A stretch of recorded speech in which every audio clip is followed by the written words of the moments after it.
రంగన్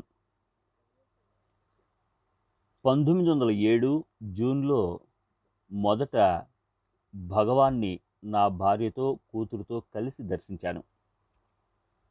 నన్ను గుర్తుపట్టావా అని అడిగాను.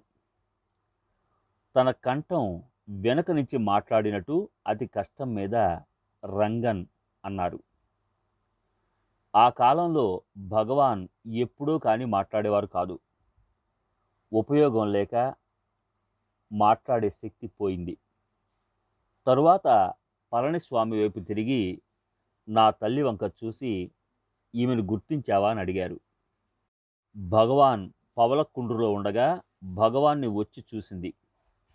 నేను సెలవు తీసుకునేప్పుడు అన్నాను, నువ్వు గొప్ప స్థితికి వెళ్ళావు అని. దూరపు కొండలు నునుపు అన్నారాయన. దాని అర్థం ఏమనుకున్నానంటే, గృహస్థు కూడా సన్యాసి వలనే జ్ఞానాన్ని పొందగలడు, సన్యాసంలో విశేషం ఏం లేదని. 1941లో తిరిగి భగవాన్ని నేను సందర్శించాను. స్కందాశ్రమం ఇంకా 5-6 మెట్లు ఉందనగానే నన్ను గుర్తుపెట్టారు. ఆయన పిట్టగోడ దగ్గర మొహం కడుక్కుంటున్నారు. భగవాన్ తల్లితో, అమ్మా, రంగన్ వస్తున్నాడు అన్నారు.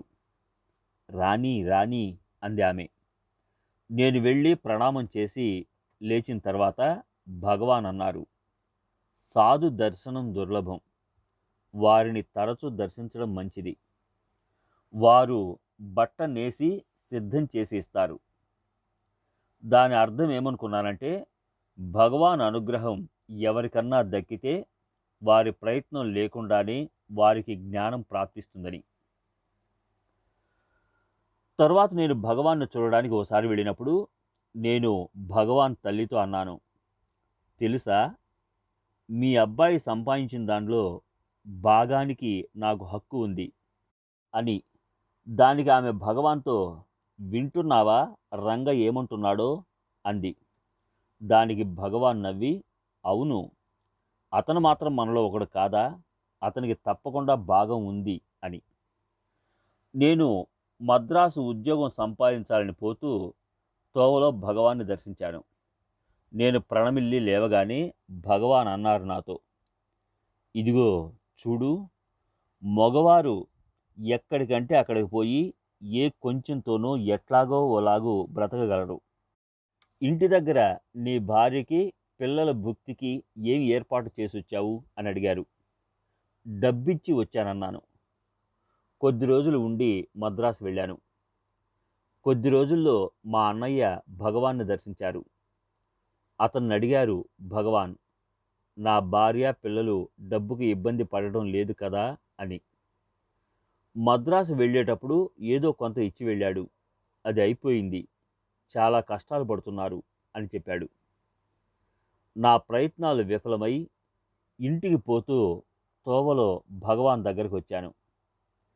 భగవాన్ అన్నారు, నీ సంసారానికి డబ్బు ఇచ్చి వచ్చారని చెప్పావు, వాళ్ళు కష్టాలు పడుతున్నారని మీ అన్నయ్య చెప్పాడు.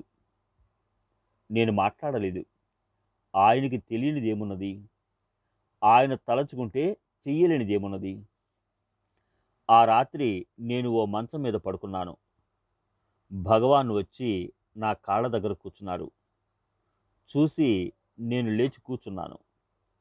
భగవాన్ అడిగారు, నీకేం నిద్ర రావడం లేదా, నీ కుటుంబ కష్టాల వల్ల గొడవ పడుతున్నావా, ఓ 10,000 రూపాయలు దొరికితే సరిపోతుందా నీకు?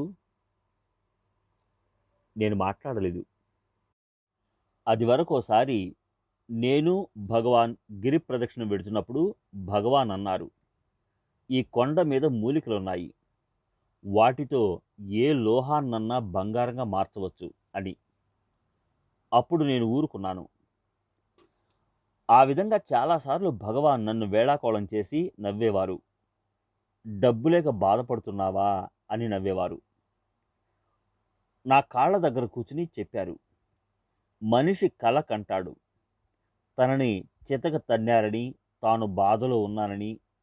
నిద్రలో అదంతా నిజంగానే ఉంటుంది, మేలుకుని అదంతా కల అని నవ్వుతారు. అట్లానే జ్ఞానం ఉదయించినప్పుడు ఇదంతా ఓ కళ అని తెలుసుకుంటావు అన్నారు. మద్రాసులో ఉద్యోగం దొరికింది. మోటార్ కంపెనీలో బస్సుల అమ్మకం మీద కమిషన్ కూడా ఇస్తారు.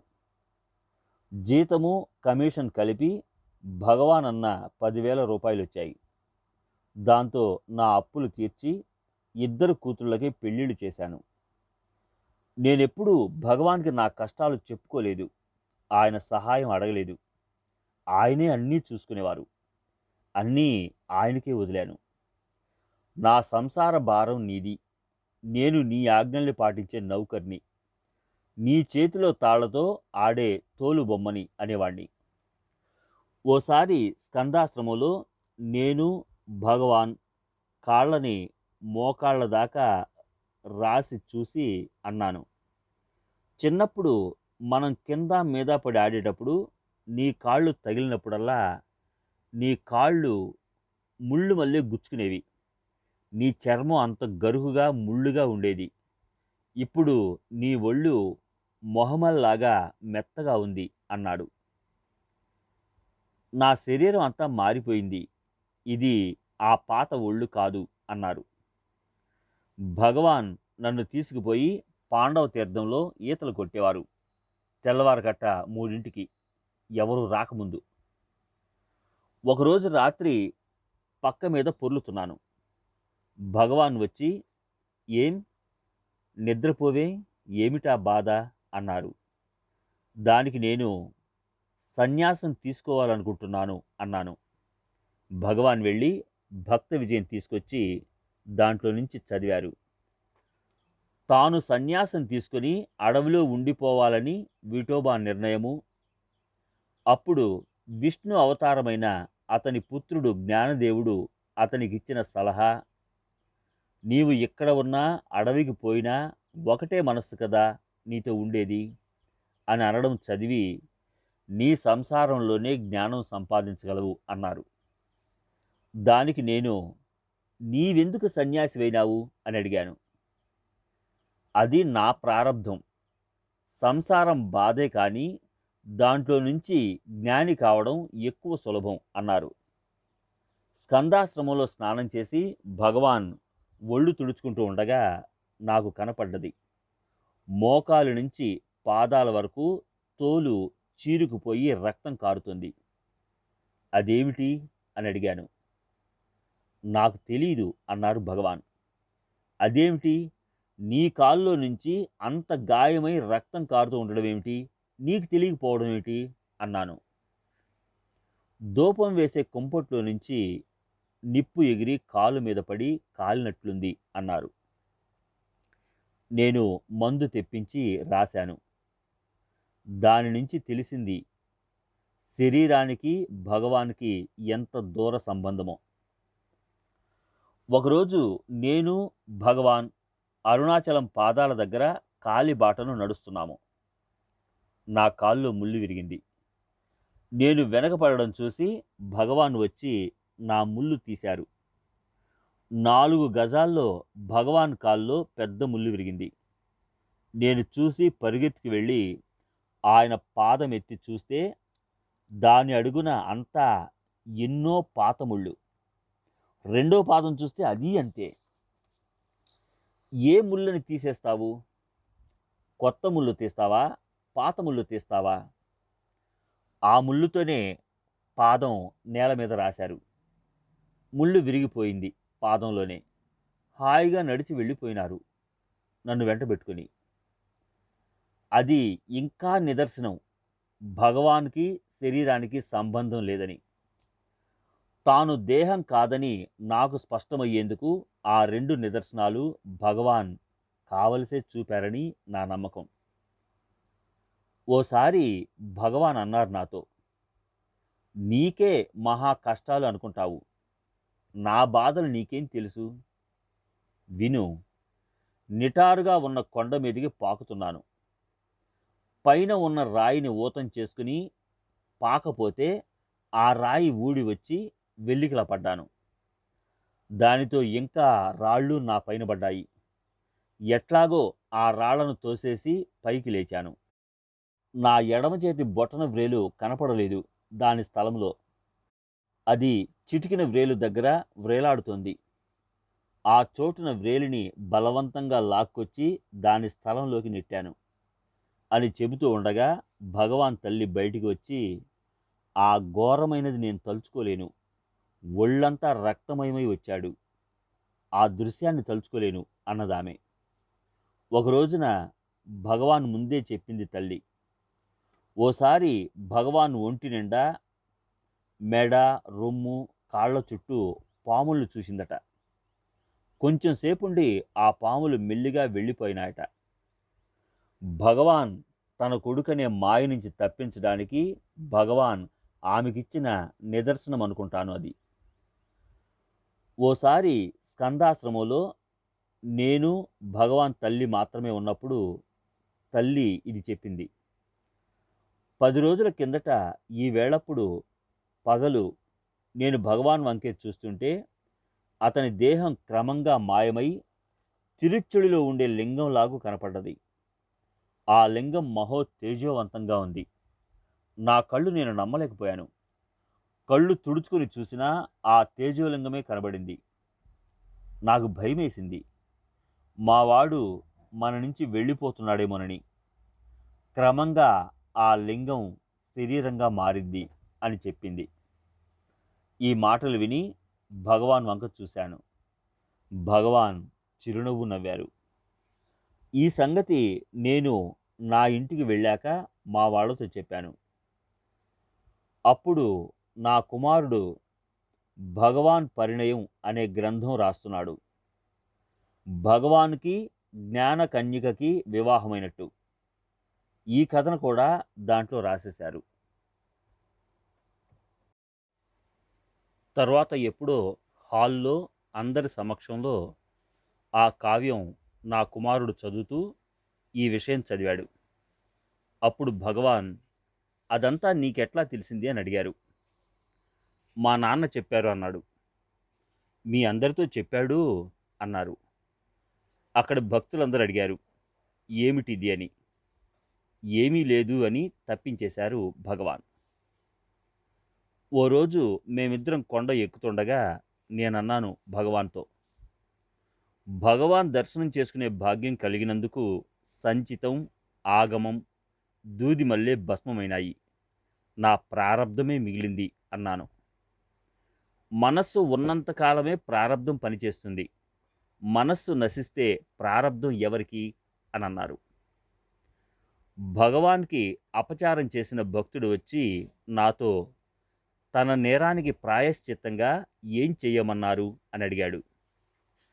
భగవాన్ చుట్టూ 3 సార్లు ప్రదక్షిణం చెయ్యి అని సలహా ఇచ్చాను. ప్రదక్షిణం చేసి నమస్కరించి అన్నాడు, భగవాన్, నేను చేసిన అపచారాన్ని మనస్సులో ఉంచుకోకండి. భగవాన్ అన్నారు, నాకు మనసేది? మనసుంటే దాంట్లో ఏమన్నా ఉంచుకుందును, లేందే అన్నారు. స్కందాశ్రమంలో భగవాన్ ఉంటుండగా ఓ పండితులు, యోగ ప్రవీణులు అయిన ఒక మలబారి వచ్చి 4 గంటలు ఉపన్యాసమిచ్చారు. చివర భగవాన్ అన్నారు, మీరు చెప్పదలుచుకున్నదంతా చెప్పారు. మీ యోగానికి ఆదర్శం ఏవో దృశ్యాలు చూడడము, శబ్దాలు వినడము, మనస్సు లయమై ఉంటుంది. ఆ దృశ్యాలు, శబ్దాలు ఉన్నంతకాలం. తరువాత లేవనే లేస్తుంది. మనోనాశనానికై ప్రయత్నించాలి. అదే జ్ఞానం. ఆయన అన్నారు, మీరు చెప్పిందే నిజం అని సెలవు తీసుకువెళ్ళారు. నేను ఓ రోజు భగవాన్తో అన్నాను, భగవాన్, నా మనసు అన్ని రకాల సందేహాలతోనూ క్షోభిల్లుతోంది అని. భగవాన్ అన్నారు, సందేహాలు లేని వాడివి నీవు. సందేహాలు లేని ఆ నీ మీద నీ మనస్సు నిలుపు.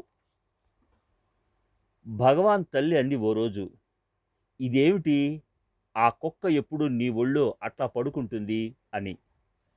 భగవాన్ నాతో అన్నారు, ఆ కుక్క ఎప్పుడూ నిర్వికల్ప సమాధిలో ఉంటుంది.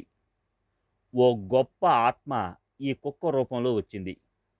ఆ సంగతి తెలియక కుక్క నా ఒళ్ళో పడుకుంటుందే అని అడుగుతోంది. అది విని నేను, నాకు నిర్వికల్ప సమాధి నేర్పరాదా అని అడిగాను. అదేం లాభం? సహజ నిర్వికల్ప సమాధి అవసరం నీకు. ప్రపంచంలో ఉండి కూడా ప్రపంచానికి చెందకుండా ఉండాలి. అన్నీ చూస్తూ కూడా ఏది చూడని స్థితిలో ఉండాలి అన్నారు. ఓ రోజు భగవాన్ అడిగాను, మొదట శూద్ర భోజనం ఎప్పుడు చేశావు అని. తిరువణ్ణామలై వచ్చిన మర్నాడే అది జరిగింది అని చెప్పారు. భగవాన్ అన్నారు ఒకసారి, తను తిరువణ్ణామలైలో పెద్ద సత్రం అరుగు మీద కూర్చుని ఉండగా కొందరు మహాత్ములు తన నోట్లో ఆహారం పెట్టారని, కొంచెం సేపటికి ఎదుటి అరుగు మీద చాలామంది శూద్రులు కనపడ్డారని చెప్పారు. ఆ మహాత్ములు మామూలు సాధువులుగా మామూలు వారికి కనపడ్డారని తెలుసుకున్నాను. మొదట మా అమ్మ భగవాన్ని చూడడానికి వచ్చినప్పుడు భగవాన్ పక్కన ఉన్న పళనిస్వామిని అడిగింది, ఏమన్నా పళ్ళు తింటారా అని. భగవాన్ చేయి చాచారు. అరటిపండు ఒలిచి అరచేతిలో పెట్టింది. తిన్నారు. నడుస్తాడా అని అడిగింది. గబగబా నడిచి చూపారు భగవాన్. మాట్లాడతాడా అంది మా అమ్మ. భగవాన్ మాట్లాడలేదు. తరువాత ఆ సంగతి మాట్లాడుతూ నాతో, ఆ రోజుల్లో నేను రోజుకి 1-2 మాటలు పళనిస్వామితో మాట్లాడటమే అరుదు. మీ అమ్మతో పోనీ మాట్లాడదామనుకున్నాను, ఇంకే అని మధుర నన్ను లాక్కుపోతారేమోనని భయమేసి ఊరుకున్నాను అన్నారు. మొదట మీ అమ్మ నన్ను చూడటానికి వచ్చింది. నా బైరాగి వాలకం చూసి హడలిపోయింది. మీ తండ్రి దాతృత్వం, అన్నదానం అన్నీ ఇట్లా ఫలించాయా అంది. జడలు కట్టి ఒంటి నిండా దుమ్ముతో కొండరాళ్ళలో కూర్చున్న భగవాన్ను చూసి భరించలేకపోయింది. అందుకని వెంటనే తిరిగి వచ్చేసింది, చేసేదేం లేక. భగవాన్ అన్నారు నాతో, అందుకే గావును మీరెవరో రాక మీ తల్లిని పంపారు. ఏమిటి ఆ బైరాగి వాడిని చూసేదేమిటి అనుకొని మీరు రాలేదు, అవునా అన్నారు. ఓ సాయంత్రం భగవాన్ నన్ను గిరి శిఖరానికి తీసుకుని వెళ్ళి జ్యోతి వెలిగించే స్థలము అది చూపారు. సూర్యాస్తమయం తరువాత కిందికి దిగి మధ్యలో 7 నీటి దారాల దగ్గర పడుకున్నాం. భగవాన్ పాదాల దగ్గర పడుకున్నాను నేను. నాకు భగవాన్ ఎటువైపున కనపడుతున్నారు. కొంతసేపు అయిన తర్వాత ఆగిపోయింది. ఆ సంగతి భగవాన్తో చెప్పాను. ఆయన ఏం మాట్లాడలేదు. ఓసారి భగవాన్ తిండి లేకుండా కొండపైన కిందకి పైకి తిరుగుతూ ఉంటే ఓ ముసలమ్మ వచ్చి కుండతో అంబలి ఇచ్చి మాయమైందట. తల్లి పార్వతేమోననుకున్నాను అన్నారు భగవాన్. ఓసారి భగవాన్ అన్నారు, ఈ అరుణాచలం ఉత్త రాళ్ల కొప్ప అనుకోకు. దీని గుహల్లో చాలా గొప్ప సాధువులు, యోగులు నివసిస్తూ ఉంటారు అన్నారు. భగవాన్ చెప్పారు, ఓసారి తన జయంతి ఉత్సవంలో ఓ బంగారు రంగు ముంగిస వచ్చి అన్ని గదులు చూసి వెళ్ళిందని, దాన్ని చూసి ఏ మహాత్ముడో వచ్చి ఆ రూపంలో దర్శనమిచ్చాడని అనుకున్నాను అని. కాకులు, కుక్కలు, కోతులు, ఉడతలు, గొర్రెలు అన్ని నోరులేని జంతువులు వచ్చి భగవాన్ గొప్పతనాన్ని గుర్తించి దర్శనం చేసుకుని వెడతాయి. కానీ తమ తెలివిని ఉపయోగించే మానవుడు ఒక్కడే గుర్తించలేకుండా ఉన్నాడు. భగవాన్ ఎవరో అనుకున్నారు. ఓ రోజు భగవాన్తో అన్నాను, భగవాన్ నీ అనుగ్రహం నా పైన లేదు అని.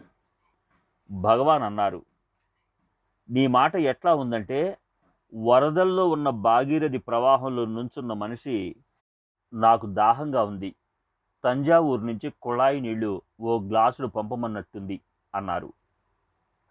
నేను ఎప్పుడూ భగవాన్ని ఏవో సందేహాలు అడుగుతూనే ఉండేవాడిని. ఒకసారి భగవాన్ అన్నారు, నువ్వు ఎప్పుడు ఏవేవో సందేహాలు తీర్చమని అడుగుతూనే ఉంటావు. అనేక మంది వచ్చి మౌనంగా నా ముందు కూర్చుని తెలుసుకోవలసిన ఆ ఒక్క సంగతిని మౌనంగా తెలుసుకుని వెళ్ళిపోతారు. నేనన్నాను, ఏం చేస్తాం, నీ కొడుకు శుద్ధ ముద్దైతే అతని చెవిలోకి ఎక్కిందాకా చెబుతూనే ఉండాలి అన్నాను. భగవాన్ నవ్వి ఊరుకున్నారు. ఒకసారి భగవాన్ అన్నారు, ఎక్కడ మాట అనేది ఉండదో అక్కడ ఉన్నాను నేను అని. అయితే ఎందుకు మాట్లాడతావు అని అడిగాను. కరుణ వల్ల అన్నారు. ఒకసారి ఓ మిత్రుడు మధుర నుంచి వచ్చాడు భగవాన్ దగ్గరికి. అతనికి ఆచారం ఎక్కువ. భగవాన్ మాతో చెప్పారు, నా దగ్గర ఓ కుక్క ఉండేది. అది ఎప్పుడూ నిర్వికల్ప సమాధిలో నా ముందు పడుకుని ఉండేది. ఆ కుక్క కడుపుతో ఉంది. అది ఆశ్రమంలో పిల్లల్ని పెడుతుందేమోనని ఆశ్రమం వారు దాన్ని తరిమేశారు. అది కొండపైకి పోయి పిల్లల్ని పెట్టి పిల్లలకి పాలు ఇచ్చేప్పుడు తప్ప తక్కినప్పుడు మామూలుగా నా దగ్గరికి వచ్చి పడుకుని ఉండేది అని చెప్పారు. ఓ రోజు మేమందరం భోజనం చేయడానికి కూర్చున్నాము. వడ్డించారు. ఇంతలో ఆ కుక్క పిల్లల్లో ఒకటి వచ్చి నా మిత్రుడి విస్తరి వాసన చూసింది. ఆయన ఇంకా ఆ విస్తరి తాకలేదు. భగవాన్ అది చూసి నవ్వి ఈ కథ చెప్పారు. ఒకసారి తన శిష్యుల్లో ఒకరిని తీసుకుని దత్తాత్రేయుడు తన గురువుని చూడపోయినారు. తోవలో దత్తాత్రేయుడు శిష్యుడితో అన్నాడు, నా గురువు ఏ రూపంలోనన్నా రావచ్చునని. గురువు ఫకీర్ వేషంలో వచ్చారు. నమస్కరించిన తరువాత భోజనానికి కూర్చున్నారు. గురువు ఓ రొట్టె ముక్కని తన తోలు సంచిలోంచి తీసి అప్పుడే పిండిన కుక్క పాలలో ముంచి ఒక ముక్క తాను తీసుకుని ఓ ముక్క దత్తాత్రేయుడికిచ్చారు. దత్తాత్రేయుడు తాను దాంట్లో ఓ ముక్క తుంచుకుని మిగిలిన ముక్క తన శిష్యుడికిచ్చాడు. శిష్యుడికి అసహ్యమేసి తినలేకపోయినాడు. దాన్ని అట్లానే కొంతసేపు దాచి ఎవరికీ కనపడకుండా పారేశాడు. రొట్టె ముక్క తిన్నావా అని అడిగాడు శిష్యుడిని దత్తాత్రేయుడు. నిజం చెప్పాడు శిష్యుడు. అది విని దత్తాత్రేయుడు గురువు నోట్లోంచి నములుతున్న రొట్టె ముక్కను తీసి శిష్యుడికి తినమనిచ్చాడు. ఆ కథ చెప్పి నా మిత్రుడిని ఆ కుక్క ముట్టిన అన్నం తినమన్నారు. నా మిత్రుడు తిన్నాడు. ఈ కథ భగవాన్ తల్లి నాకు చెప్పింది. ఓసారి నేను స్కందాశ్రమం నుంచి బయటికి వెళ్ళాను. నేను వెళ్ళేప్పుడు భగవాన్ ఆశ్రమంలో పడుకునున్నారు. నేను తిరిగి వచ్చేటప్పటికి అతను బయట మంచం మీద కూర్చుని ఉన్నాడు. ఆశ్రమంలోకి వెళ్ళి చూస్తే లోపల ఇందాకటి మళ్ళీ పడుకునే ఉన్నాడు. నాకట్లా ఇద్దరు కనపడ్డారని తరువాత భగవాన్తో చెప్పాను. భగవాన్ నవ్వి అన్నారు, నాతో వెంటనే ఎందుకు చెప్పలేదు? ఆ దొంగని పట్టుకునేవాణ్ణే. నేను ఒకసారి భగవాన్ అడిగాను, నాకు జ్ఞానం వచ్చేందుకు ఇంకా ఎన్ని జన్మలెత్తాలి అని. భగవాన్ అన్నారు, కాలము దూరము అనేవి లేవు. ఓ గంటలోనే కలలు కంటాము. ఎన్నో రోజులు ఏళ్ళు గడిపినట్టు. సినిమాల్లో సన్నని ఫిలింలో నీడలు పెద్ద సముద్రాలు కొండలు మందిరాలుగా మారటం చూడటం లేదా? ప్రపంచం బయట లేదు, సినిమా మళ్ళీనే జరుగుతుంది నీలో. మనసులోని చిన్న ప్రపంచం పెద్దదిగా కనబడుతుంది అన్నారు. కొండ ఎక్కుతూ ఉండగా ఒకసారి భగవాన్ అన్నారు, నీవు ఎప్పుడూ ఏదో ఒకటి కావాలని కోరుకుంటూనే ఉంటావు.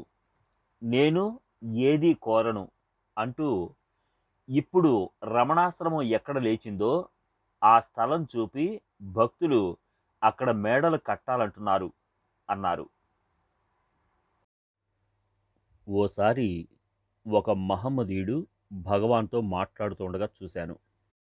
అతనేదో వేదాంత సమస్యలు మాట్లాడాడనుకున్నాను. అతను వెళ్ళిన తర్వాత భగవాన్ నాతో అన్నారు, అతను ఏం మాట్లాడుతున్నాడో తెలుసా? నీకు ఒక్కడికే అప్పులున్నాయని నీవు గొప్పగా గొడవ పడతావు. నాకు ఓ అప్పు ఉంది, 500 రూపాయలది. నేను అతని షాపులో అరువుకి దువ్వెనలు సబ్బులు తెచ్చుకున్నానట అన్నారు. ఆశ్రమం ఇదివరకటి సర్వాధికారి ఆ వస్తువులన్నీ అరువు పట్టుకుపోయినట్టు ఆ డబ్బు తనకి ఎట్లా వసూలవుతుందని భగవాన్ను అడుగుతున్నాడాయన.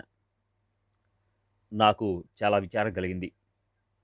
నేను వెంటనే మద్రాసు వెళ్ళి ధనవంతుడైన భక్తుడితో చెప్పాను. ఆయన తిరువణ్ణామలై వచ్చి ఆ దుకాణదారుల్ని అరువు ఇచ్చినందుకు కోప్పడి ₹250 రాజీ చేసి పెట్టాడు. ఓసారి నేను మద్రాసు నుంచి వచ్చి భగవాన్‌తో ఉంటూ ఉండగా, ఓ రోజు ఓ కోతి వెనక చాలా కోతులను వెంటబెట్టుకొని వచ్చి భగవాన్ దగ్గరికి వెళ్ళి ఆయన ఒళ్ళో కూర్చుంది. ఆయన్ని కావలించుకొని ఈకిలించింది. ఏదో ఆయనతో చెబుతూ ఉన్నట్లుగా ఉంది. ఆ కోతి నాతో చెబుతోంది, ఇవాళే తక్కిన కోతులు తనని రాజుగా చేశాయిట. ఆ గోడ మీద కూర్చున్న కోతుల వంక చూడు. అదుగో ఆ కోతి ఇతని పట్టమహిషి. పక్కన ఉన్నది రెండో రాణి. కూర్చున్నవాడు సేనాధిపతి, తక్కినవారు సైన్యం అన్నారు భగవాన్. అక్కడ సుమారు 100 కోతులున్నాయి. వాటి సంతోషంలో అవి చెట్లు ప్రాకి కొమ్మలు విరిచి గోల చేశాయి. భగవాన్ తన ఒళ్ళో ఉన్న కోతిరాజు తల నిమురుతూ అన్నారు, ఈ కుంటి కుర్రాడు ఇవాళ రాజైనాడు. సంతోష వార్తను నాకు చెప్పటానికి వచ్చాడు అని అసలు కథ చెప్పారు. నేను విరూపాక్ష గుహలో ఉండగా ఈ కోతి చిన్న పిల్ల. తక్కిన కోతులు వీణ్ణి కరిచి వెనుక వదిలిపోయినాయి. చాలా కొరికిన గాయాలతో నా పాదాల దగ్గర పడిపోయినాడు.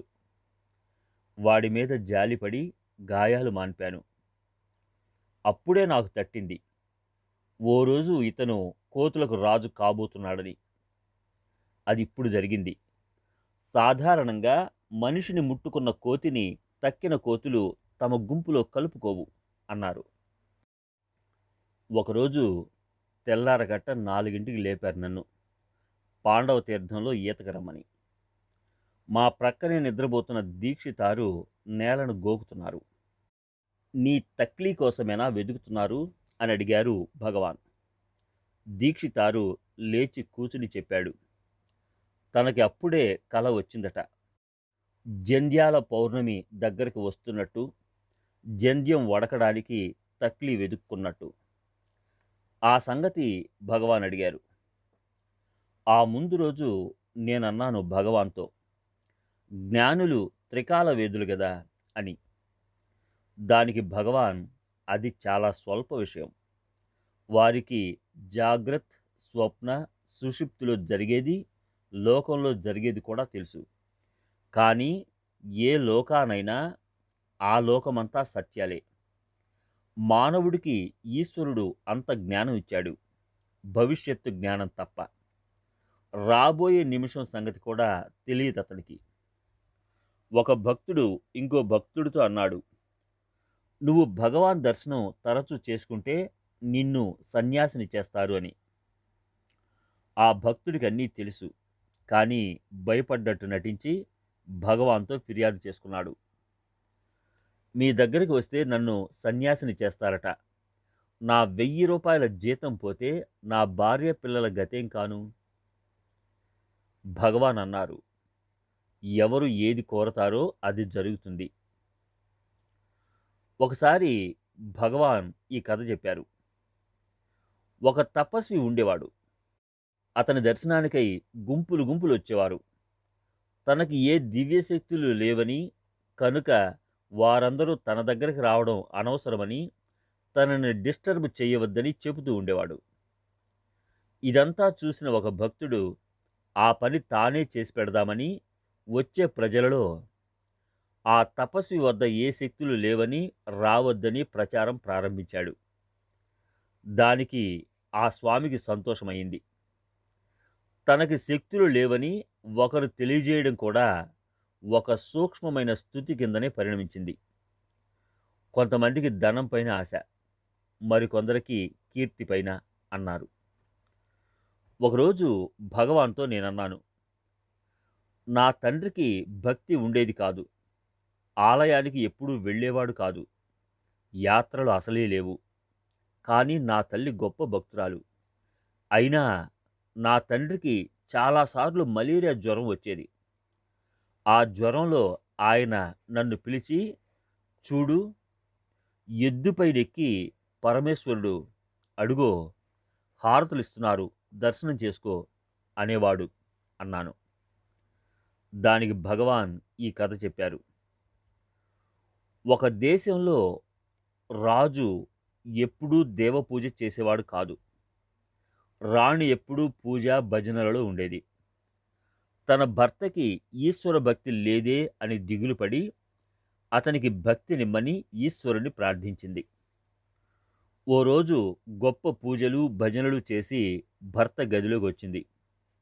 అతను మంచం మీద పడి నిద్రపోతున్నాడు. గది అంతా రామనామం మోగిపోతుంది. ఎక్కడి నుంచి ఆ నామశబ్దం అని పరిశీలించి తన భర్త హృదయంలోంచి వస్తున్న సంగతి తెలుసుకుంది. వెంటనే ఆమె మంత్రికి కబురు పంపింది. నా ప్రార్థనని ఈశ్వరుడు అంగీకరించి నా భర్తకు భక్తిని కటాక్షించాడు కనుక రేపటి దినం రాజ్యమంతా గొప్ప ఉత్సవం చేయించు. ఆలయాల్లో పూజలు భజనలు సంకీర్తనలు సంగీతాలు ఏర్పాటు చేయించు అన్నది. మర్నాడు రాజు అడావిడి విని ఏమిటి విశేషం అని మంత్రిని అడిగాడు. మంత్రి కారణం చెప్పాడు. రాజు రాణిని అడిగాడు తనకు భక్తి ఉన్నట్లు ఆమెకెట్లా తెలిసిందని. రాణి చెప్పింది. తన రహస్యం వెల్లడైందని రాజుకి వ్యధ కలిగి ఆత్మహత్య చేసుకోవాలనుకున్నాడు. రాణి తనను క్షమించమని వేడుకొని మాన్పింది. భక్తిని రహస్యంగా ఉంచుకుంటేనే మంచిది అని అన్నారు భగవాన్. మానవుడు తన అహాన్ని నిర్మూలించుకోగలిగితేనే గాని జ్ఞానోదయం కాదు అని బోధిస్తూ భగవాన్ ఈ కథ చెప్పారు. నేను ఈ పనిని చేస్తున్నాను అనే భావాన్ని పోగొట్టుకోవాలి అని వారి బోధన. ఓ బలవంతుడైన రాజు ఉండేవాడు. అతన్ని అణచాలని పక్కన ఉన్న రాజు యత్నిస్తున్నాడు, కానీ చేత కాలేదు. ఈ బలవంతుడైన రాజుకి చాలా గర్వం తన శక్తిని చూసుకొని. కానీ ఒకరోజు అకస్మాత్తుగా తన పక్కన ఉన్న విరోధి రాజుని పిలిచి తన రాజ్యమంతా అతనికి ఇచ్చేసి అరణ్యానికి తపస్సుకు వెళ్ళిపోయినాడు. కొన్ని సంవత్సరాలైన తరువాత ఆ రాజు భిక్షాటనం చేసుకుంటూ కావాలని జనపదానికి అట్లా తన రాజధానికి వచ్చాడు. ప్రజలు అతన్ని గుర్తించారు. కానీ తనకి గౌరవం చూపడం అతను ఒప్పుకోలేక తనని భిక్షకుడి కిందనే చూడమన్నాడు. చివరికి తన కోట ద్వారంలోనే భిక్ష అడిగాడు. అతని భృత్యులు గౌరవింపు చూస్తే వీలు లేదని నిరాకరించి ఆ గుప్పెడు మెతుకులు తీసుకుని వెళ్ళిపోయినాడు. ఇట్లా ఆయన సంచారం చేస్తూ తన అహాన్ని నిర్మూలన చేసుకునే సాధనలో ఉండగా ఓ దేశం రాజు సంతతి లేక చచ్చిపోయినాడు.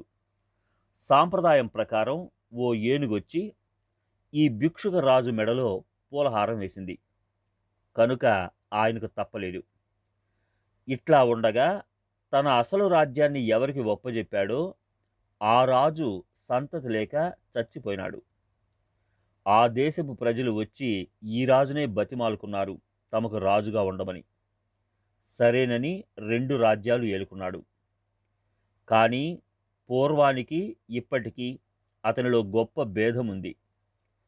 ఇదివరకు తానే ఇంతవాడనని తన పరిపాలనే గొప్పదని తానే ఏలుతున్నానని అహం ఉండేది. ఇప్పుడు తానేమీ లేదని ఈశ్వరుడే పరిపాలిస్తున్నాడని తాను ఆయన చేతిలో ఉపకరణమనే జ్ఞానంలో పాలిస్తున్నాడు. తత్కారణంగా ఆ రాజ్యాలలో ఇదివరకు కన్నా సుభిక్షం ఎక్కువైంది. దూరంగా కూర్చుని ఒక భక్తుడు కొన్ని శ్లోకాలని కాపీ చేస్తున్నాడు. మధ్యలో అతనికి సందేహం వచ్చింది.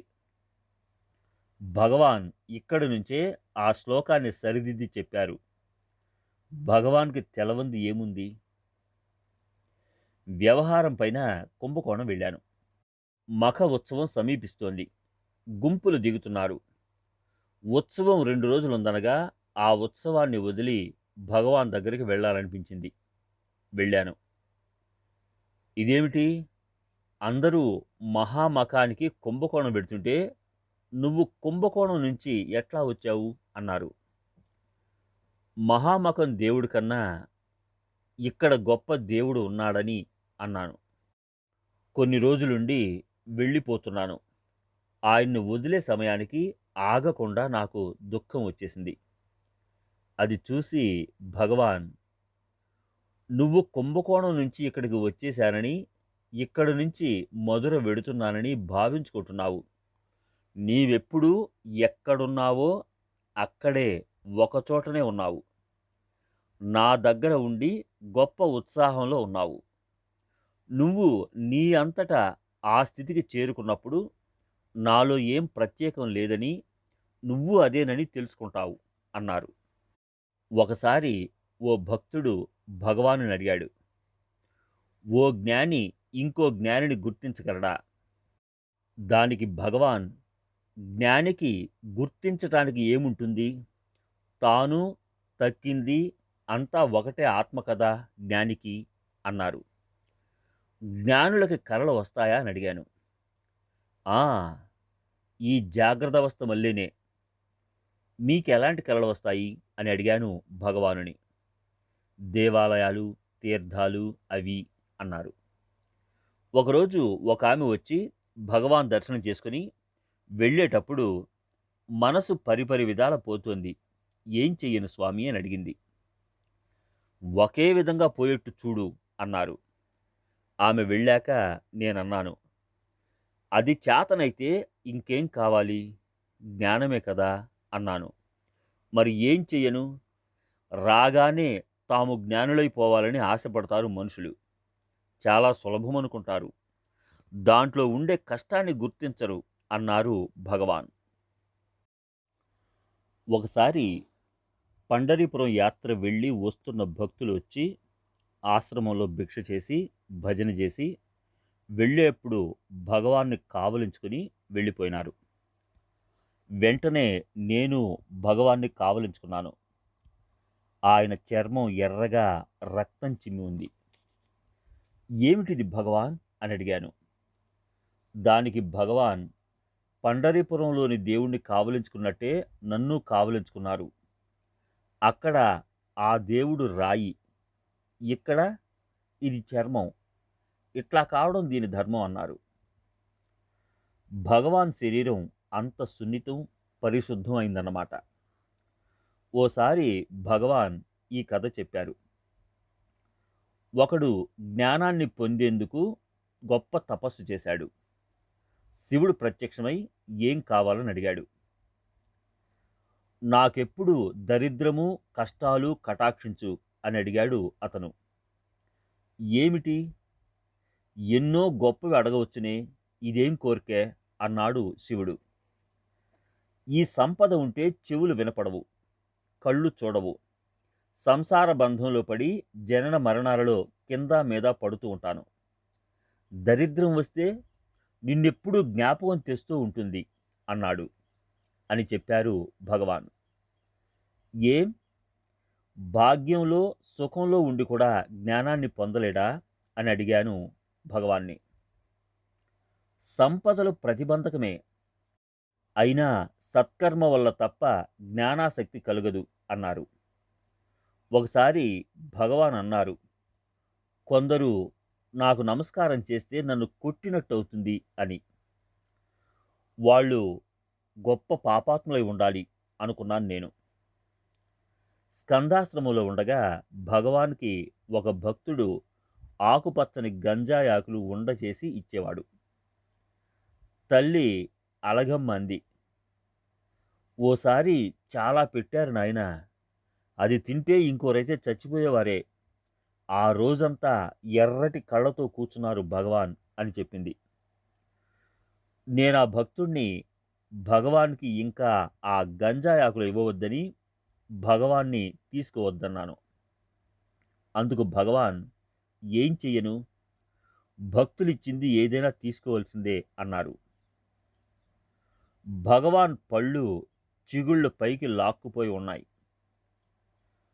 నువ్వు నాకన్నా చిన్నవాడివి, అప్పుడే నీ పళ్ళు ఇట్లా అయిపోయినాయేం అని అడిగాను.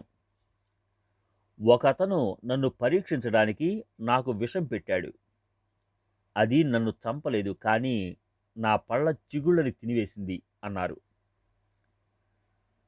శివుడి విషాన్ని కంఠం కిందకి దిగకుండా చూడ్డానికి పార్వతి ఉంది. పాపం నీకెవరున్నారు అన్నాను నేను. ఒకసారి నేను వచ్చేప్పటికి భగవాన్ ఏదో పెసరకట్టు చారు మాత్రం అన్నంలో పోసుకు తింటున్నారు. ఒకతను తాను ఆశ్రమాధికారినని భగవాన్కి ఆ పథ్యం పెట్టించాడట. భగవాన్కి నైవేద్యంగా ఎవరేం తెచ్చినా వెనక్కి పంపిస్తున్నాడు. నేను మద్రాసు నుంచి భగవాన్ కోసం కొన్ని కొండ అరటిపళ్ళు తెచ్చాను. నేను చాలా నిరాశపడి భగవాన్ అడిగాను, ఈ పళ్ళని ఏం చెయ్యను అని. ప్రతిసారి ఏం చేస్తున్నావో అదే చెయ్యి అన్నారు. కనుక ప్రతిసారి చేసినట్లే భోజనంలో వడ్డించాను. అది చూసి ఆ మేనేజరు నాతో తగాదాగొచ్చాడు. భగవాన్ పథ్యం పాడు చేశారని. భగవాన్ ఆ మేనేజర్ని అడిగారు, నా జబ్బేమిటి, దేనికి పథ్యం అని. మద్రాసు నుంచి వచ్చిన ఒక ఆయన భగవాన్ని అడిగారు, భగవాన్, ఈ మేనేజర్ గారు మిమ్మల్ని ఎంత డబ్బుకు కొన్నారు అని. భగవాన్ నవ్వుతూ 5,000 రూపాయలకి అన్నారు కదా. ఇక్కడ ఎంతకాలం ఏ పని చేయాల్సి ఉంటుందో ఆ పని తీరిన దాకా ఉంటారు ఎవరైనా, తర్వాత బయటికి నడుస్తారు అన్నారు.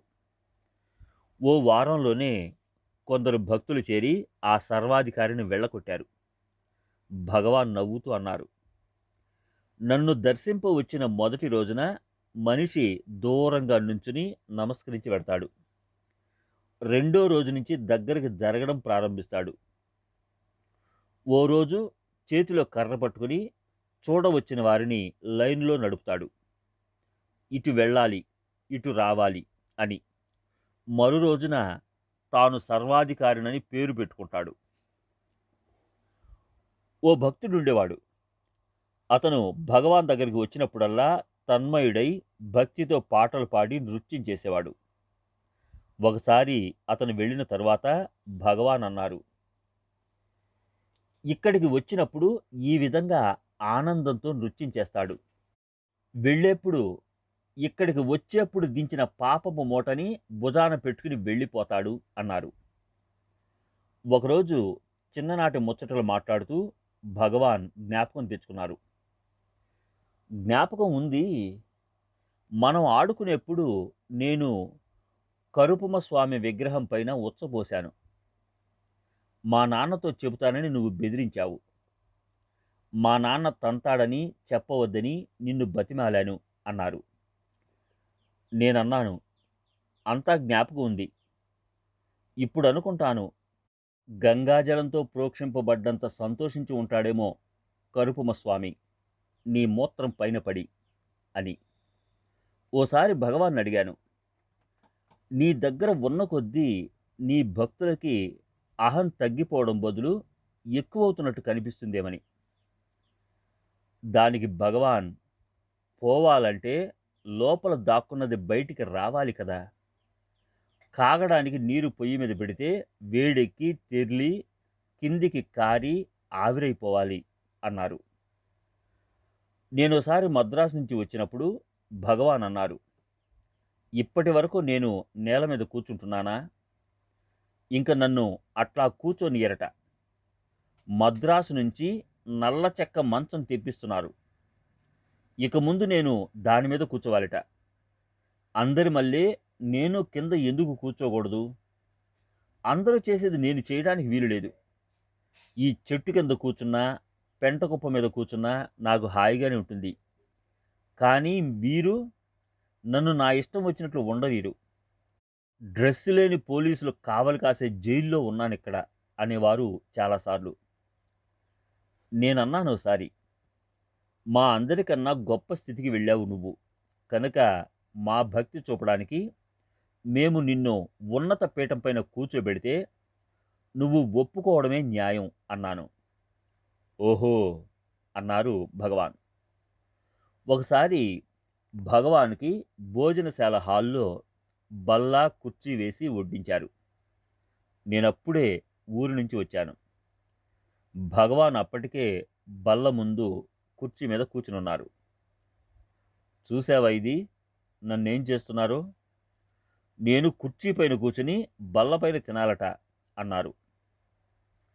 భగవాన్ కింద కూర్చోవడానికి లేవడానికి కష్టపడుతున్నారని ఆ ఏర్పాటు జరిగింది. నేనన్నాను, నువ్వేదన్నా కావాలని అడుగుతావా? ఏదీ వద్దంటావు. మేము చూడాలి నీ సౌకర్యాలు అన్నాను. భగవాన్ ఏమీ మాట్లాడలేదు. కానీ తాను ఎంత కష్టపడ్డా సరే తనకి ప్రత్యేకంగా ఏమీ జరగడం భగవాన్కి ఇష్టం లేదు. భగవాన్ నటించేవారు తాను సాధారణుడైనట్టు, తాను జ్ఞానినని తెలిసిపోకుండా. కానీ తన దగ్గరకు వచ్చిన వారందరి విలువలు తెలుసును ఆయనకు. కొందరు భోజనం చాలా రుచిగా ఉందని వంటింటిని అంటుకునుంటారు. కొందరు సోమరిగా తిండి లభిస్తుందని అందరినీ అనుసరించుకుని వచ్చిన వారి నుంచి డబ్బులు అడుక్కుంటూ ఉంటారు.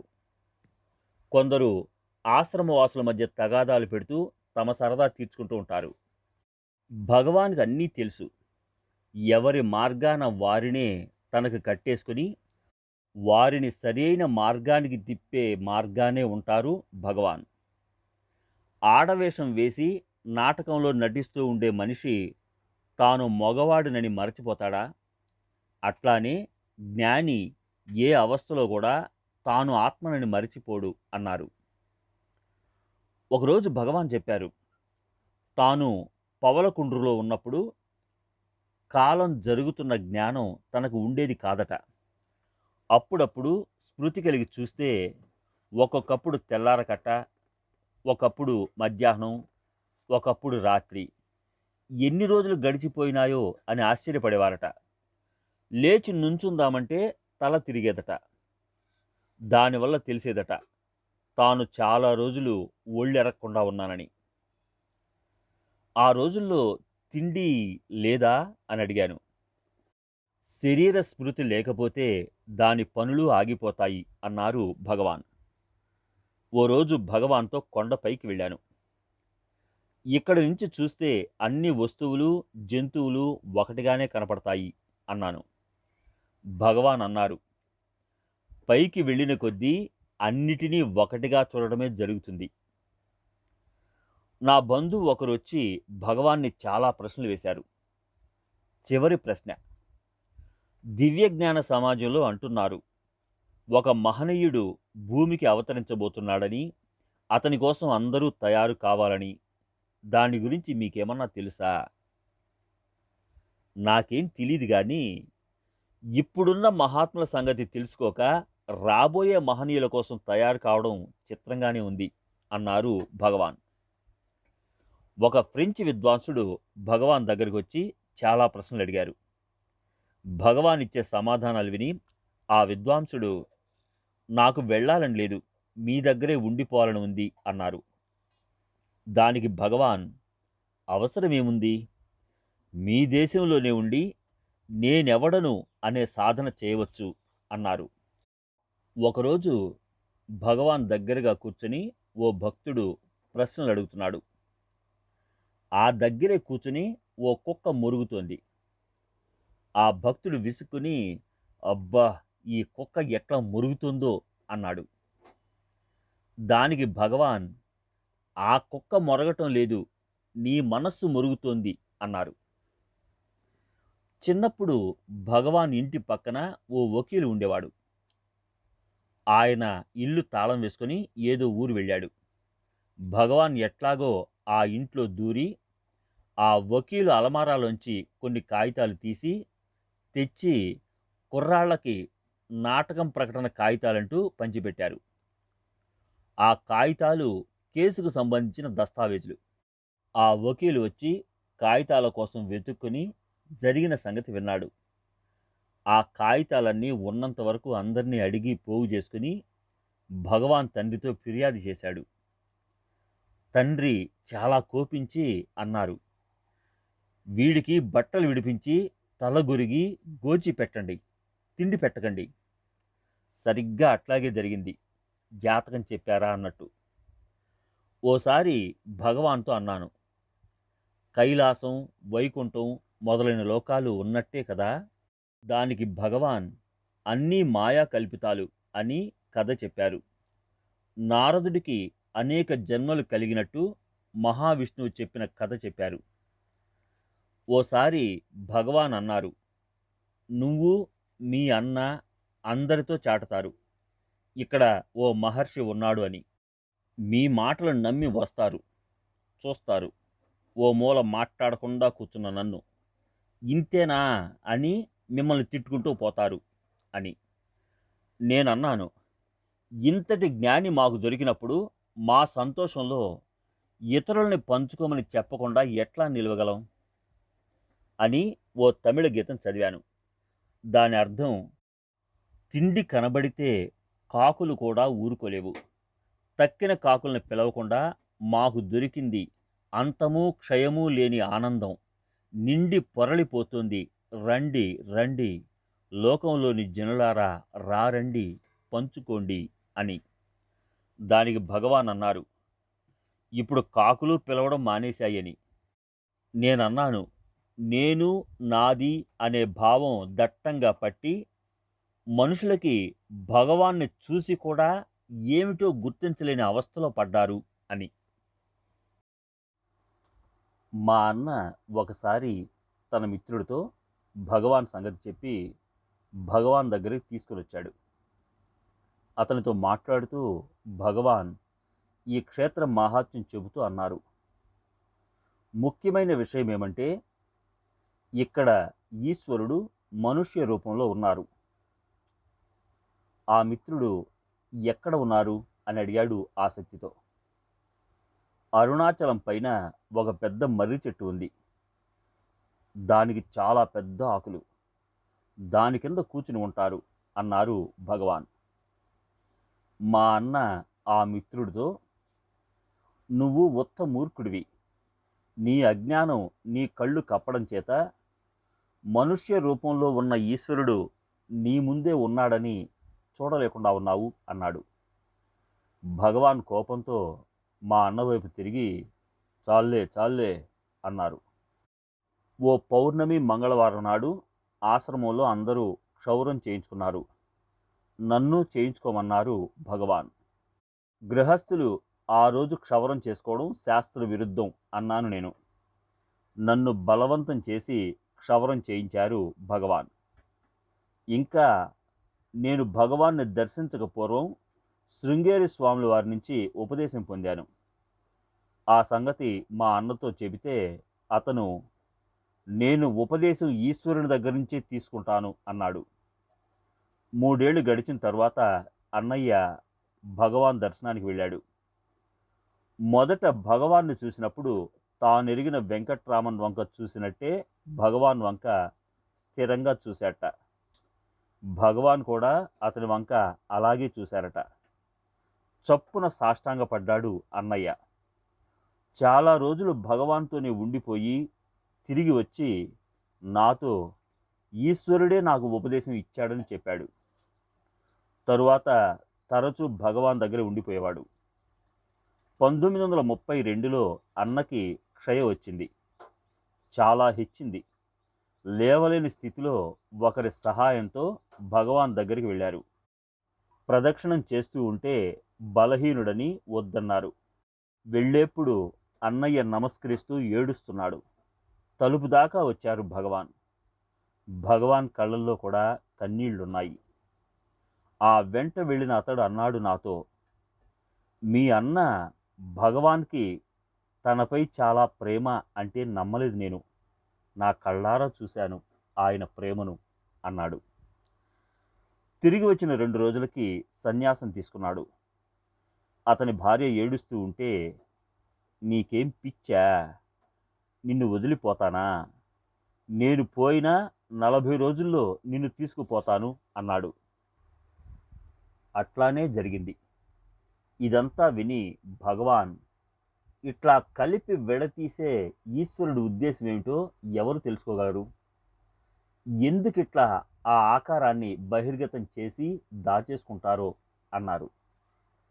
1921వ సంవత్సరం నా జాతకంలో చాలా చెడ్డ కాలం. ఆ కాలమంతా తన నుంచి దూరంగా ఉండవద్దని చాలాసార్లు చెప్పారు భగవాన్. నా మిత్రుడు ఒకతను భగవానును చూసి తిరిగి వెడుతూ నన్ను తనతో మద్రాసు రమ్మన్నాడు. వెళ్ళేప్పుడు భగవాన్ అతన్ని రైలు ఎక్కించి నువ్వు వచ్చేయి, ఊళ్ళో సత్రంలో కూడా పడుకోకు, ఎంత రాత్రైనా ఇక్కడికి వచ్చేయి అన్నారు. ఓ రోజు అమావాస్య. తండ్రికి తర్పణం విడవడానికి ఊళ్ళోకి వెడతానంటే భగవాన్ ఓ గ్రూప్ ఫోటోలో ఉన్న మా తండ్రిని చూపి, మీ తండ్రి ఇక్కడే ఉన్నాడు, తర్పణం అవసరం లేదని నన్ను తన ఎదుట నుంచి కదలనీయలేదు. ఎప్పుడన్నా మద్రాసు వెళ్ళడానికి అనుజ్ఞలిచ్చి పని కాగానే వెంటనే తిరిగి రమ్మనేవారు. మద్రాసు నుంచి కొందరు మిత్రులు సింగపూరు ప్రాంతాల ఉద్యోగాలకి పోతూ నన్ను వస్తావా అని అడిగారు. దరిద్రదేవత భయం వల్ల వస్తానన్నాను. భగవాన్ అనుజ్ఞ కోసం వచ్చాను. భగవాన్ అంతా విని సరే వెడుదువుగానిలే అన్నారు. కానీ తిరిగి మద్రాసు వెళ్ళటానికి అనుజ్ఞనివ్వకుండా ఆలస్యం చేశారు. తీరా అనుజ్ఞ పొంది నేను మద్రాసు వెళ్ళేప్పటికీ నా కోసం వెతికి నేను కనపడక వాళ్ళందరూ వెళ్ళిపోయినారని తెలిసింది. ఒకరోజు రామస్వామి పిళ్ళై తాళం చెవి ఒకటి కనబడక వెతుకుతున్నారు. కొంతసేపటికి వచ్చి కనపడ్డదని చెప్పారు. భగవాన్ అన్నారు, ఆ తాళం చెవి ఎప్పుడూ ఉన్న చోటనే ఉంది. తాళం చెవి పోలేదు, నీ జ్ఞాపకం పోయింది. ఆత్మ ఎప్పుడూ అంతటా ఉంది.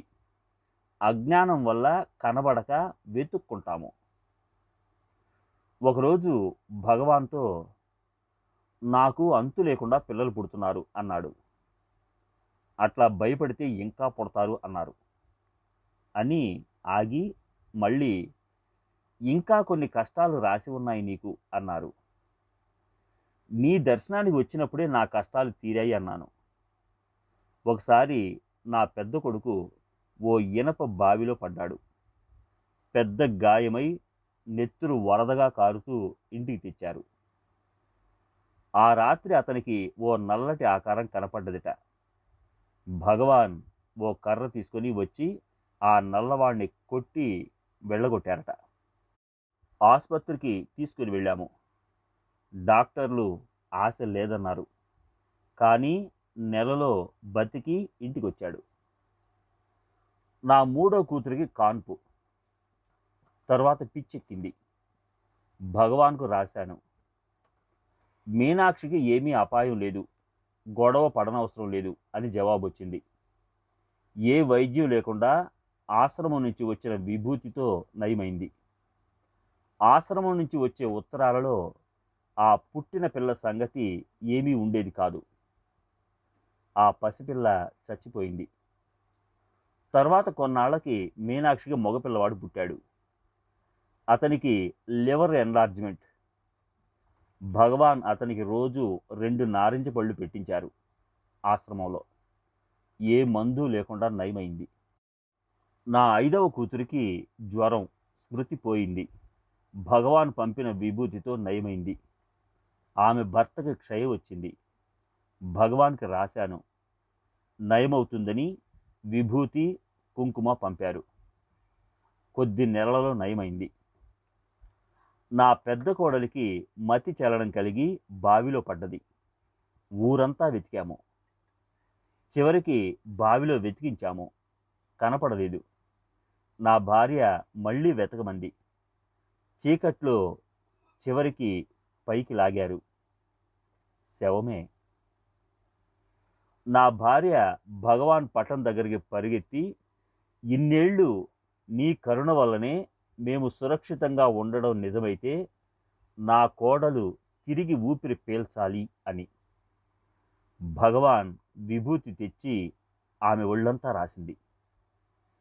ఊపిరి తిరిగి వచ్చింది. నా 5వ బిడ్డ మధురానికి 1.5 సంవత్సరాలు.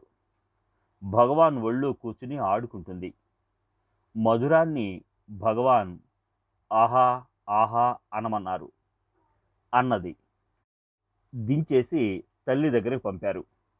దగ్గర కూర్చున్న చిదంబర స్వామి మధురానికి ఉపదేశం అయిందన్నారు. ఓసారి విల్లిపురంలో రాత్రి రైలు వెళ్ళిపోయింది. మధ్యాహ్నం దాకా రైలు లేదు. తెల్లారకట్టే భగవాన్ని చూడడానికి వీలు లేకపోయిందే అని విచారపడుతున్నాను. ఆ స్టేషన్ మాస్టరు నా మిత్రుడు. నన్ను గూడ్స్ రైలు ఇంజిన్లో ఎక్కించి పంపారు. నేను దిగేందుకు రైలు నెమ్మదిగా పోనిచ్చారు. దిగుతూ కింద పడ్డాను. దెబ్బలు తగిలాయి. రోడ్డు కనపడదు. ముళ్ళల్లో కంచల్లో పడి ఆశ్రమం చేరుకున్నాను. భగవాన్ నా దెబ్బలు చూసి ఏమిటని అడిగారు. తెలుసుకుని ఎందుకా తొందర అని కోప్పడ్డారు. నీ దర్శనం చేసుకోవడానికి అన్నాను. దర్శనం కన్నా దర్శనం కోసం ఆవేదన ముఖ్యం అన్నారు. ఒక మిత్రుడికి మేము భగవాన్ గొప్పతనం నూరిపోసి భగవాన్ దగ్గరికి పంపాము. అతను వెళ్ళి చూసి తిరిగి వచ్చి మా గొప్ప స్వామి దగ్గరకు పంపారు. ఏకాదశి ఎంత గొప్ప పూజలో ఉంటాడో అనుకున్నాను. చూస్తే ఉల్లిపాయలు తరుగుతున్నారు అన్నాడు. మేము చెప్పి చూశాము. మన ఆచారంతో జ్ఞానిని కొలవకూడదని. ఆ పూజ చేసేందుకు జ్ఞానికి ఎవరూ లేరని. కానీ ఆ మిత్రుడికి అర్థం కాలేదు. అర్హత గల వారికి తప్ప తానెవరో తెలియనివ్వరు భగవాన్. నేను భగవాన్తో అనేక ఏళ్ళు నెలల కొలది ఉన్నాను. ఒక్కసారి ఆయన తేంచడం కానీ ఆవలించడం కానీ ఒళ్ళు విరుచుకోవడం కానీ చూడలేదు నేను. భగవాన్ తల్లి సమాధి అయింది. కొండ మీద స్కందాశ్రమం నుంచి భగవాన్ దిగి వచ్చి ఆ సమాధి దగ్గర కూర్చున్నారు. ఒకరు నీడ కోసం చిన్న పందిరి వేశారు. ఆ రోజుల్లో నేను భగవాన్ని చూడటానికి వచ్చాను. ఆయన ఒక్కరే కూర్చుని ఉండేవారు ఆ కాస్త నీడలో. ఇంకొకరికి స్థలం లేదు. నిద్రపోవడానికి స్థలం లేదు. ఆ కాస్తలోనే నేను ఇరికి కూర్చుని భగవాన్తో మాట్లాడేవాణ్ణి. ఎవరూ వచ్చేవారు కారు. రాత్రులు నేను భగవాన్ పాలితీర్థం ఒడ్డున ఉన్న ఓ పెద్ద చెట్టు కింద తీర్థంలోకి దిగే మెట్ల దగ్గరగా పడుకుని నిద్రపోయేవారం. 2 ఇటుక రాళ్ళు తల కింద పెట్టుకుని తువ్వాలు పరుచుకు పడుకో అనేవారు భగవాన్.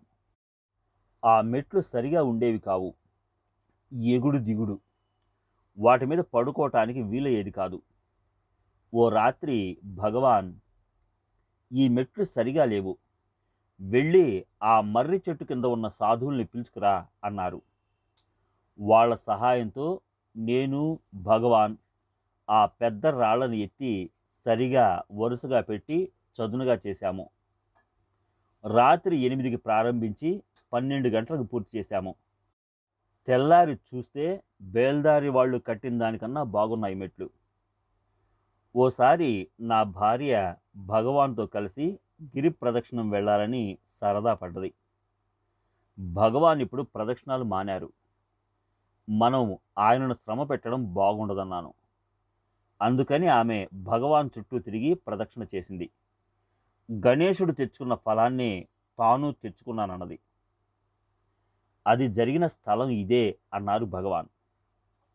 పళని కాదా అన్నాను. కాదు, అది ఇంకో సందర్భంలో అన్నారు. ఒకసారి భగవాన్ దగ్గర నేను ఉండగా ఇది జరిగింది. ఆశ్రమం సర్వాధికారి ఊరికి పోయి ఒక పెద్ద మనిషిని గొప్పవారికి ఉత్తరాలిమ్మని అడిగాడు. ఉద్దేశ్యం భగవాన్ తల్లి సమాధిపైన ఆలయం కట్టడానికి డబ్బు పోగు చేయాలని. ఆ పెద్ద మనిషి అనేక మందికి ఉత్తరాలిచ్చాడు. ముఖ్యం దేవకోట చెట్టియార్లకి. ఆ ఉత్తరాలు తీసుకుని బయలుదేరదామని ఆ ఉత్తరాలని తన సామాన్లని ఓ సంచిలో సర్దుకుని ఆ పెద్ద మనిషి ఇంట్లో ఈ సర్వాధికారి భోజనం చేస్తున్నాడు. ఇంతలో ఆ పెద్ద మనిషికి తిరువన్నామలై నుంచి ఉత్తరం వచ్చింది. భగవాన్కి ఆలయం కట్టడం ఇష్టం లేదని. ఆ పెద్ద మనిషి ఆ ఉత్తరం చదువుకొని సర్వాధికారి సంచి తెరిచి దాంట్లో ఉన్న తన ఉత్తరాలని తీసేసుకున్నాడు. సర్వాధికారి వచ్చి చూసుకుంటే ఉత్తరాలు లేవు. ఆ పెద్ద మనిషి తనకు వచ్చిన ఉత్తరాన్ని చూసి చందాల కోసం ఉత్తరాలు ఇవ్వమని భగవాన్ నుంచి తనకి వస్తేనే కానీ తాను ఉత్తరాలను ఇవ్వనన్నాడు.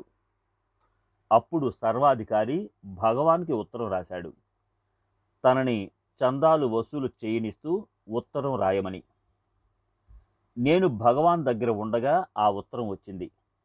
ఆ ఉత్తరం చూసి భగవాన్ అన్నారు, కొందరు భక్తులు అడుగుతున్నారు, నేను అలాంటి ఉత్తరం రాయాలట. ప్రపంచ గొడవల నుంచి దూరంగా ఏదో శాంతి కోసం వస్తాం ఇక్కడికి. ఇదేమిటి, ఇక్కడా శాంతి లేదే అన్నాను. దానికి భగవాన్ నవ్వి ఈ కథ చెప్పారు. స్వరూపానంద అని ఒక యోగి ఉండేవారు. శిష్యులతో ఓ ఊరికి వెళ్ళారు. పొద్దున్న శిష్యులు ఏటికి స్నానానికి వెళ్ళారు. అక్కడికి ఆ ఊరి బ్రాహ్మలు వచ్చారు. ఆ బ్రాహ్మల ముందు ఈ శిష్యులు తమ గురువు గొప్పలు చెప్పుకున్నారు. తమ గురువుకి 1000 ఏనుగుల బలమన్నారు. ఆ బ్రాహ్మలు హేళనగా నవ్వి శిష్యులతో ఆ గురువుని చూడడానికి వచ్చారు. ఏది ఆ బలం చూద్దామని ఆ స్వామి ముందు కూర్చున్నారు. సాయంత్రం వరకు కూర్చున్నారు. అట్లానే కూర్చుని ఉండిపోయినారు. సాయంత్రం స్వరూపానంద వాళ్ళని అడిగారు, ఎందుకు అట్లా కూర్చుని పోయినారని. మీ శిష్యులు అన్నారు, మీకు 1000 ఏనుగుల బలమని. అదేదో చూద్దామని వచ్చాము. వచ్చి చూడగా మీకు 1000 కాదు 1,000,000 ఏనుగుల బలం ఉందని గ్రహించాము. కాకపోతే మా మనసుల్ని ఇట్లా కట్టివేయగలరా?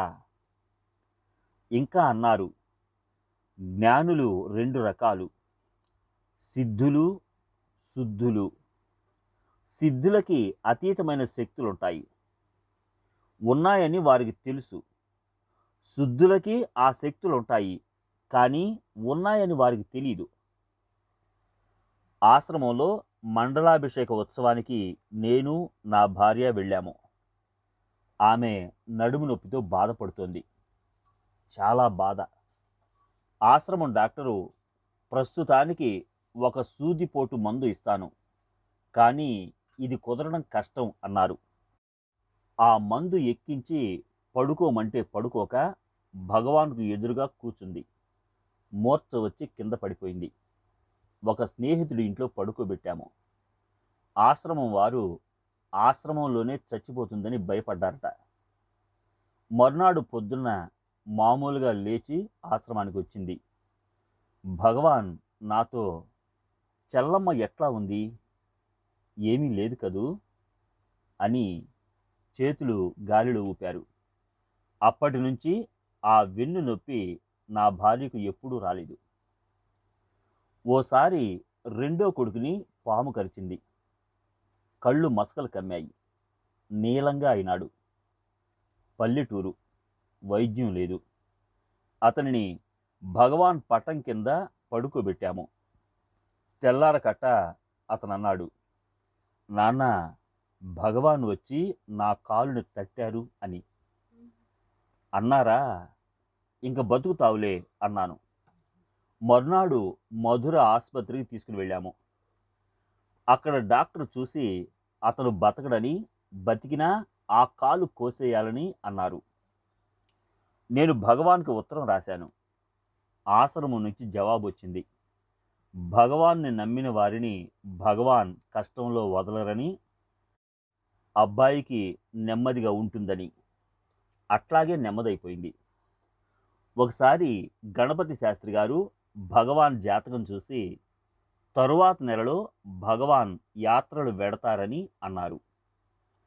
తరువాత నేను భగవాన్ని చూడడానికి వచ్చి యాత్రలు జరిగాయా అని అడిగాను.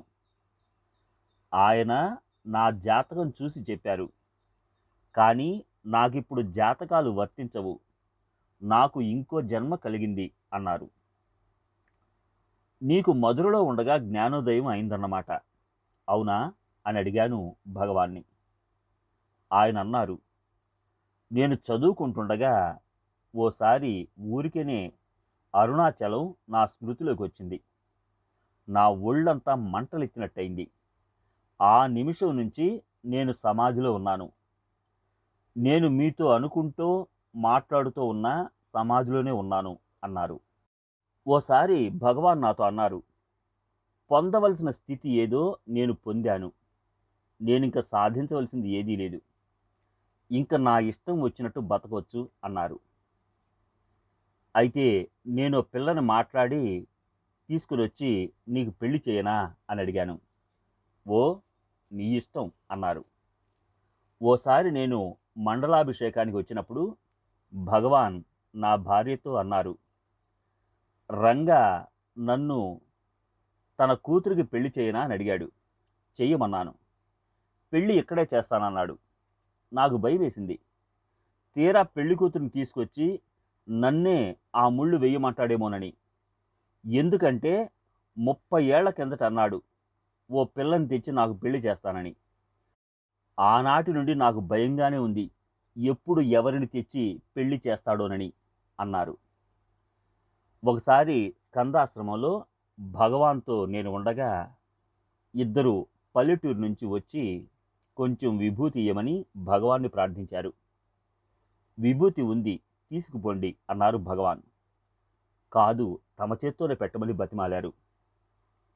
మీ చేతికి నా చేతికి ఏం భేదం లేదు, విభూతి తీసుకుపోండి అన్నారు భగవాన్. వాళ్ళు చాలా నిరాశపడి వెళ్ళిపోతున్నారు. నేను వాళ్ళ వెంట వెళ్ళి వాళ్ళని అడిగాను, ఎందుకు భగవాన్ చేతి నుంచి కావాలన్నారు అని. అందులో ఒకతను అన్నాడు, నాకు కుష్టి వ్యాధి ఉండేది. నేనిది వరకు భగవాన్ దర్శనానికి వచ్చినప్పుడు ఆయన చేత్తో విభూతి ఇచ్చారు. దాన్ని ఒంటికి పూసుకున్నాను. మరునాటికి ఆ వ్యాధి గుర్తు కూడా లేకుండా పోయింది. ఇతను నా మిత్రుడు. ఇప్పుడు ఇతనికి కుష్టు వచ్చింది. అందుకని వారి చేతి నుంచి విభూతి అడిగాము అన్నాడు. ఓ రోజు భగవాన్ రిభుగీత చదువుతూ అన్నారు, త్రిమూర్తులు వచ్చి జ్ఞానుల ముందు చేతులు కట్టుకుని నించుంటారు. ఏమి ఆజ్ఞ అంటూ. వారికి లోక ఉద్ధరణ కార్యం ఉంటుంది. జ్ఞానులకు ఏ పని లేదు. జ్ఞాని తన ఇష్టం ఉన్నప్పుడు దేహం వదలవచ్చు. జ్ఞానికి ఆయుష్ తీరినప్పుడు యముడు వచ్చి చేతులు కట్టుకుని దూరాన నుంచుని అడుగుతాడు, దయచేస్తారా అని. వీలు లేదు, పొమ్మంటే పోతాడు.